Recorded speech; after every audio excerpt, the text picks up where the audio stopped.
aunque la higuera no florezca y el mar pierda su color, aunque ya no haya cosechas y no vea la luz del sol, aunque todo se detenga, el Señor soberano es mi fuerza.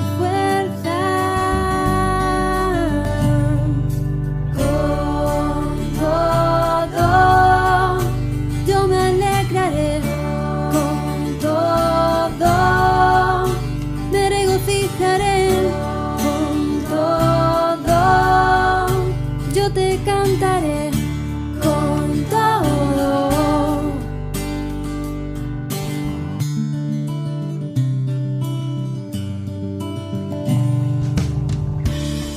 Se acerca la tormenta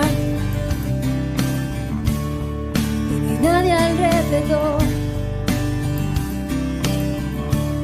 si no veo las estrellas desde mi habitación, a través de mi ventana, cantaré de tu amor y tu gracia. Con todo yo me alegraré, con todo me regocijaré, con todo yo te cantaré, con todo me regocijaré. Me regocijaré.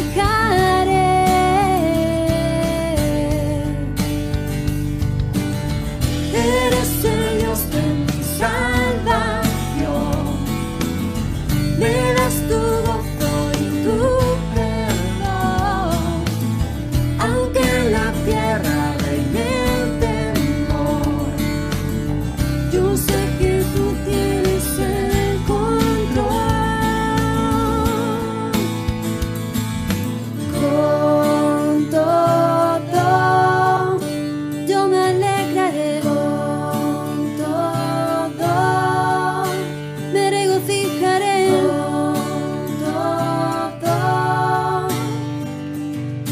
con todo. Bueno, buenos días otra vez. Y vamos a compartir hoy Hebreos, capítulo 9, versículo 15 al 19 y los versículos después 27 y 28.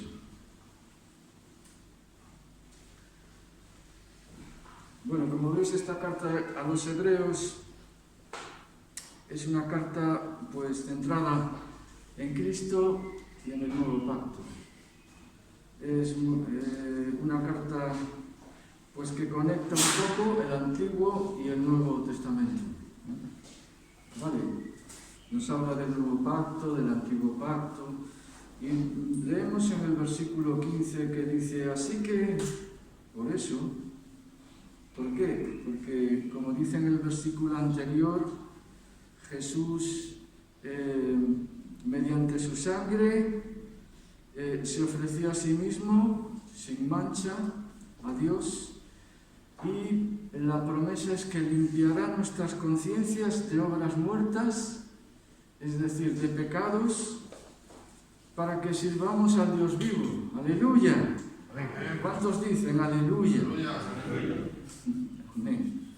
Pues por eso dice que así, por eso es mediador de un nuevo pacto, para que, interviniendo muerte para la remisión de las transgresiones que había bajo el primer pacto, los llamados, es decir, vosotros, reciban la promesa de la herencia eterna. Aleluya. Amén.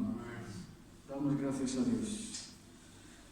Dice en el versículo 16, porque donde hay testamento es necesario que intervenga la muerte del testador, en el versículo 17, porque el testamento con la muerte se confirma, pues no es válido entre tanto que el testador vive. De donde, versículo 18, ni aún el primer pacto fue instituido sin sangre. Porque habiendo anunciado Moisés todos los mandamientos de la ley a todo el pueblo, tomó la sangre de los becerros y de los machos cabríos con agua, lana escarlata e hisopo, y roció el mismo libro y también a todo el pueblo. Y dice en el versículo 27, pasamos a él, versículo 27,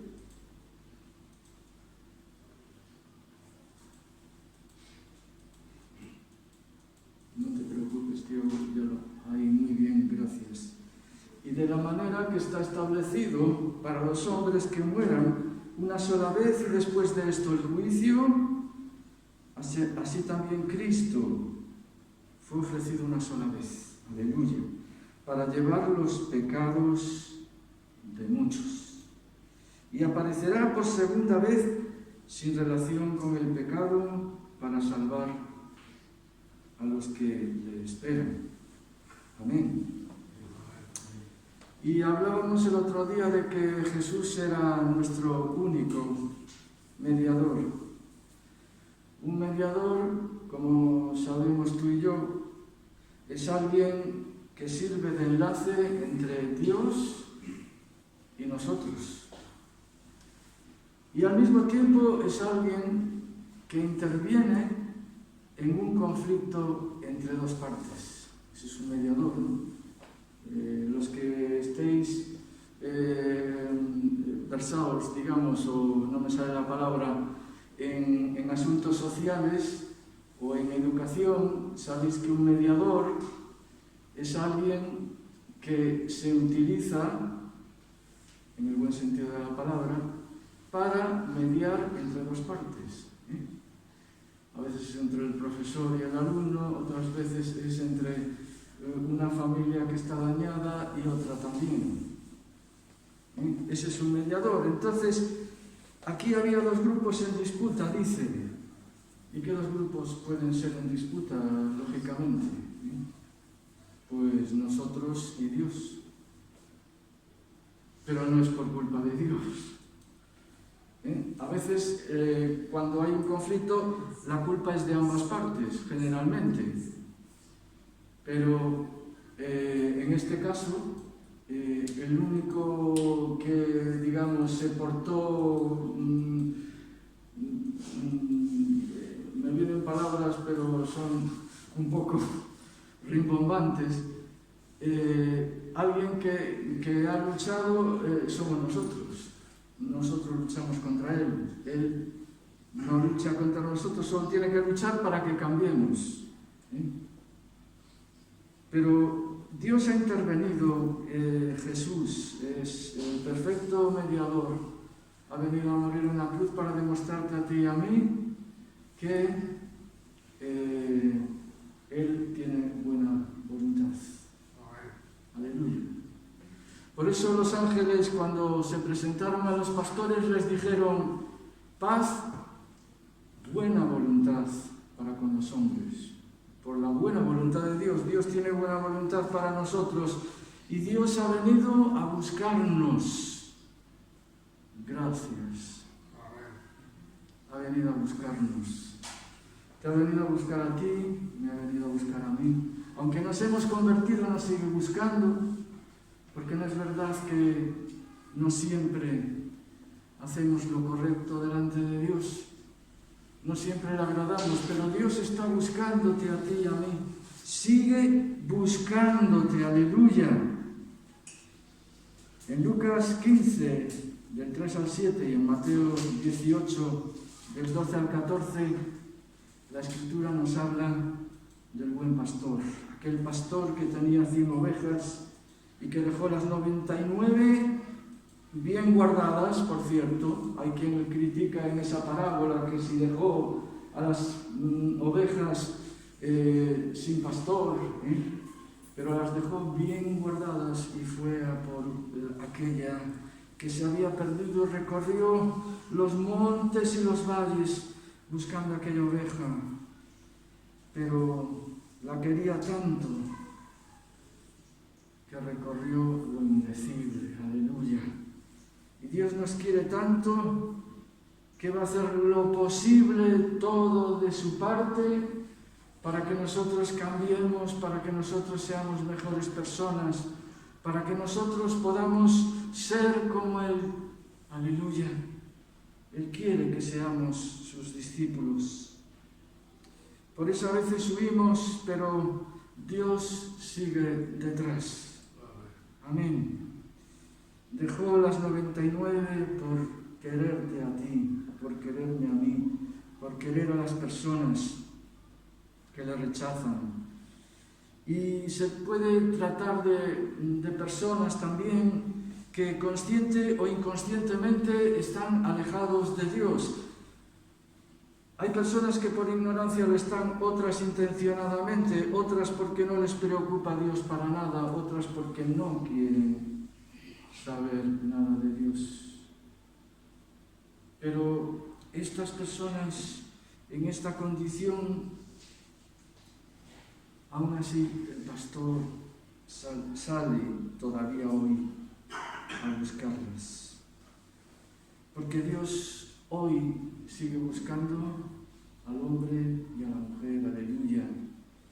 Y digo al hombre y a la mujer, no digo almas, porque pienso que una persona es una parte integral.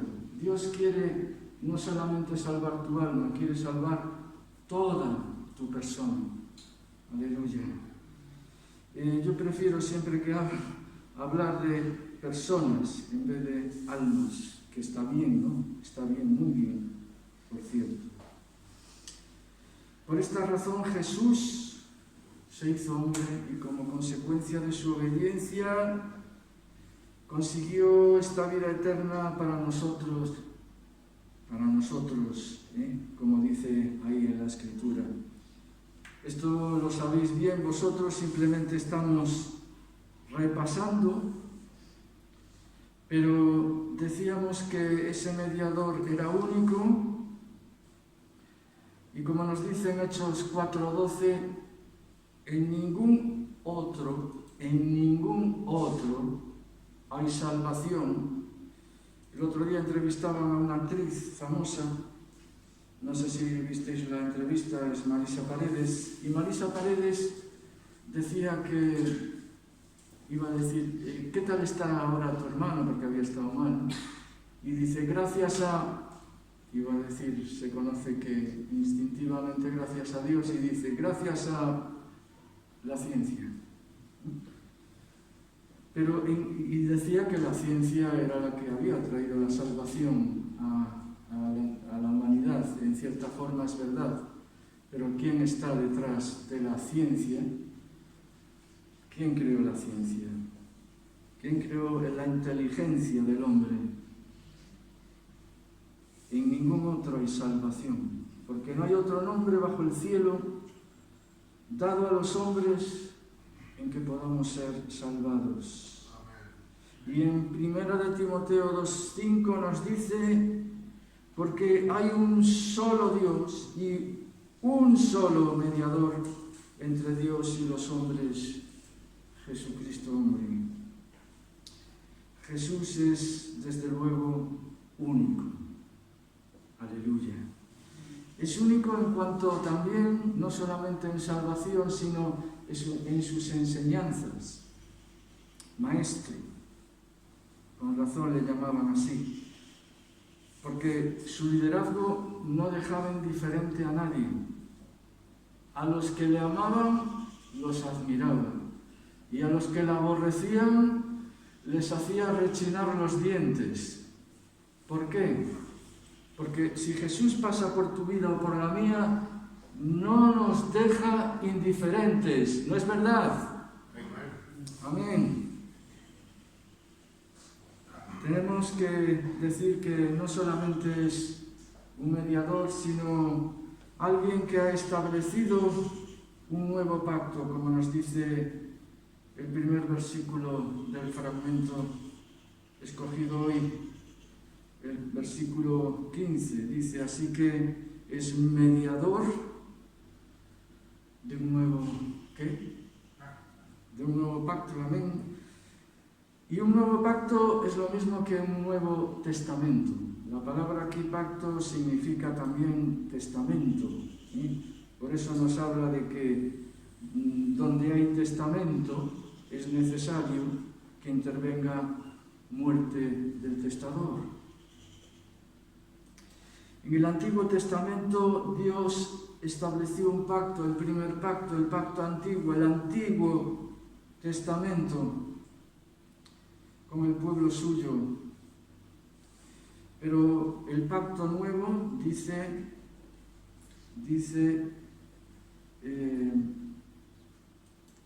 no sé dónde lo dice, me he perdido, pero dice que es mejor el nuevo pacto, ¿eh? El nuevo pacto es mejor. Y era necesario que aquel pacto, vamos a explicar después por qué, y que ya sabéis todos, por supuesto, aquel pacto fue motivado por el amor, ¿no? Y era necesario que el testador, es decir, Dios, muriera en la cruz. Jesús murió en la cruz porque era necesario sellar con sangre el testamento, como nos dice en versículos anteriores. Porque el testamento con la muerte se confirma, pues no es válido mientras que el testador vive. Y es un pacto sellado con sangre, de donde ni aún el primer pacto fue instituido sin sangre. Yo no sé qué importancia, ¿verdad?, tiene la sangre en la vida de Dios, de tal forma que hasta prohíbe comer animales con sangre, porque la sangre, dice él, en la sangre está la vida. Y en el Antiguo Testamento se sellaba el pacto derramando sangre también mediante las víctimas, los animales que era necesario sacrificar, como señal, como profecía de Jesús que iba a venir.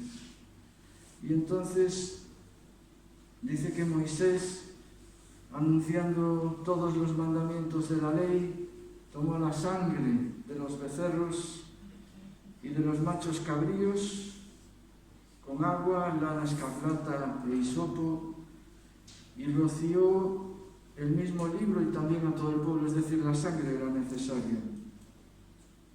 Y Jesús nos dejó un nuevo pacto, así que por eso es mediador de un nuevo pacto.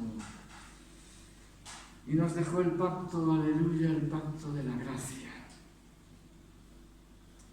Sabemos todos que la gracia es el favor inmerecido ¿de quién?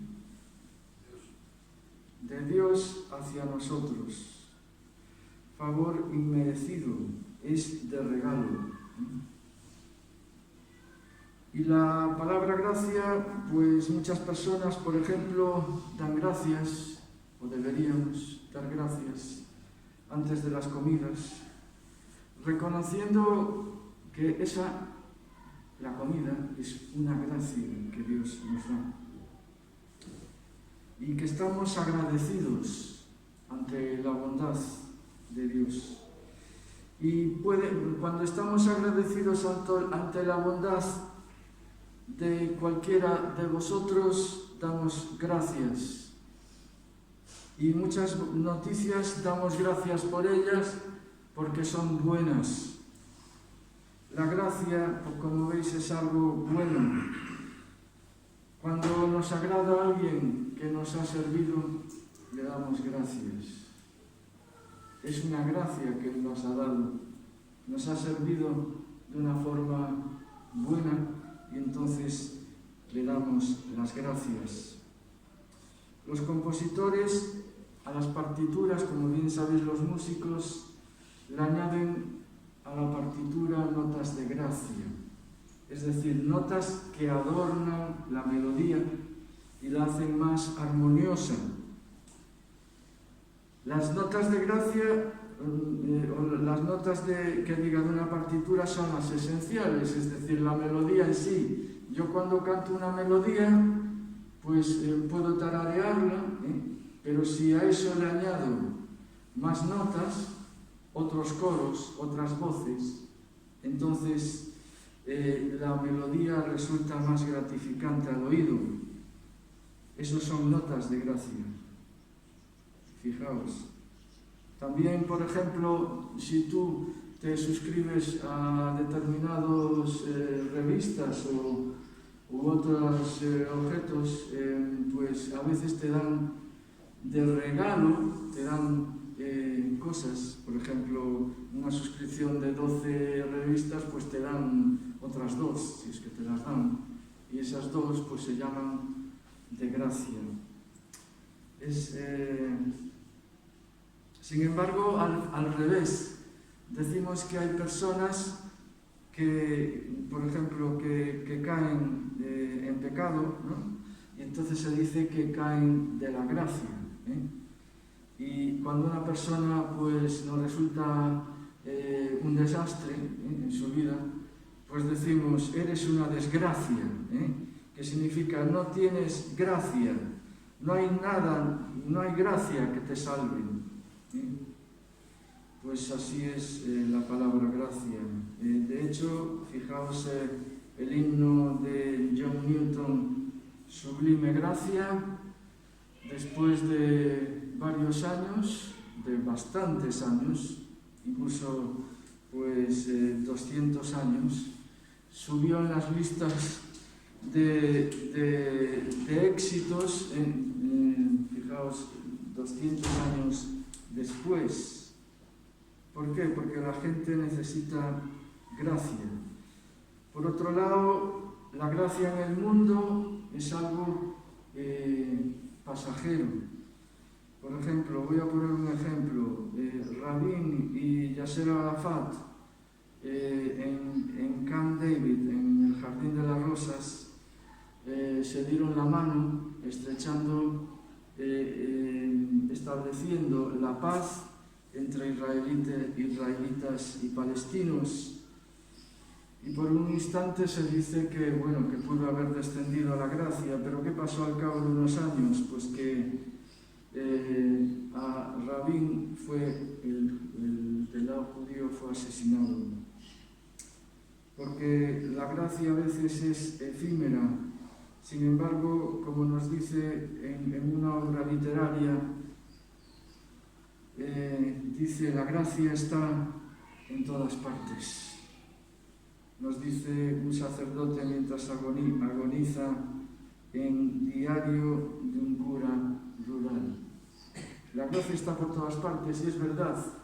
Si nos fijamos un poco, podemos ver cosas buenas alrededor. A veces estamos tan metidos en nuestros problemas que no vemos lo que está alrededor, que es bueno. Si vemos cada día las cosas que Dios nos da, es una gracia. Y nos dice Philip Yancey, un autor que vosotros conocéis, dice, apenas he gustado la gracia. He dado menos de la que he recibido y en ningún sentido soy experto en gracia. Apenas he gustado la gracia. Es cristiano. He dado menos de lo que he recibido, ¿no es verdad? Que damos menos de lo que recibimos. Y la gracia podemos identificarla como un refugio. Dios ha sido nuestro refugio, que por su misericordia nos permite ahí estar refugiados. Cuando tenemos alguna herida, algún problema, lo que mejor que podemos hacer es acudir al refugio y decírselo a Dios. Se dice que muchos cristianos el último en enterarse de un problema a veces es Dios. Se lo contamos a una persona, lo digerimos, a veces ni lo contamos siquiera, lo guardamos ahí y Dios no se entera, sí se entera, pero no se lo decimos. Y entonces Dios no puede aplicar su gracia, su ungüento. Y por último quisiera acabar con el pasaje de Jesús y la mujer samaritana en Juan 4. La mujer samaritana conocía perfectamente la antipatía que había entre judíos y samaritanos, los actuales palestinos. Y precisamente le saca a Jesús, le dice: Rabí, ¿dónde adoraremos? La cuestión de la adoración, si era mejor la que hacían ellos o la que se hacía en Jerusalén.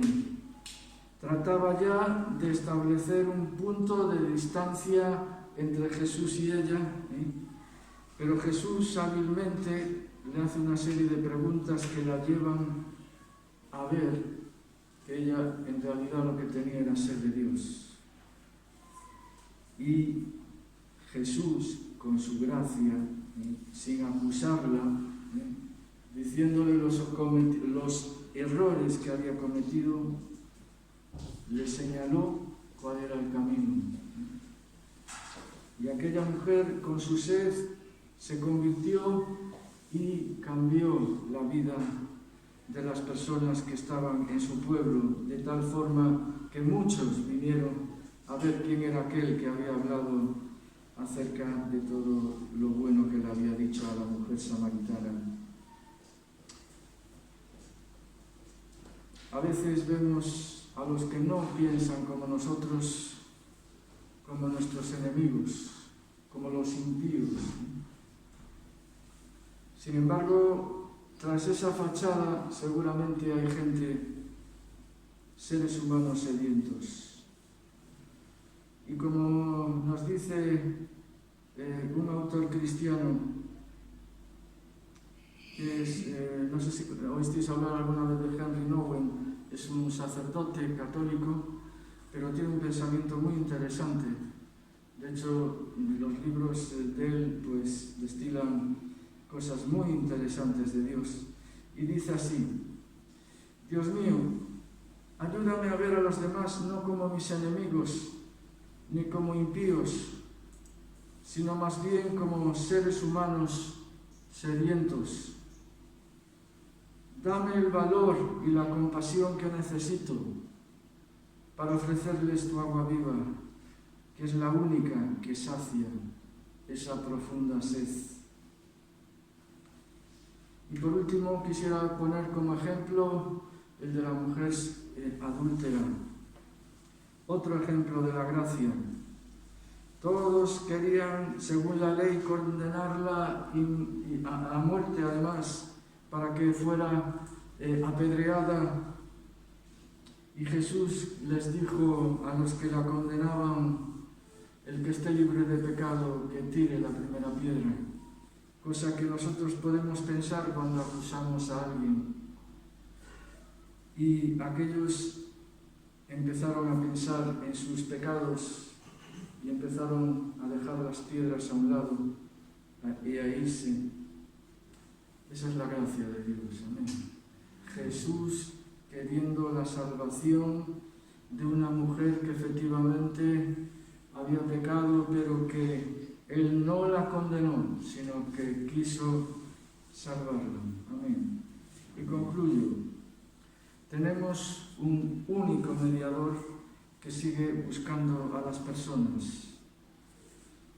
Un único ser que estableció un nuevo testamento o un nuevo pacto mejor que el anterior, como hemos visto ahora, y que estableció el pacto llamado de la gracia, porque todos buscamos la gracia.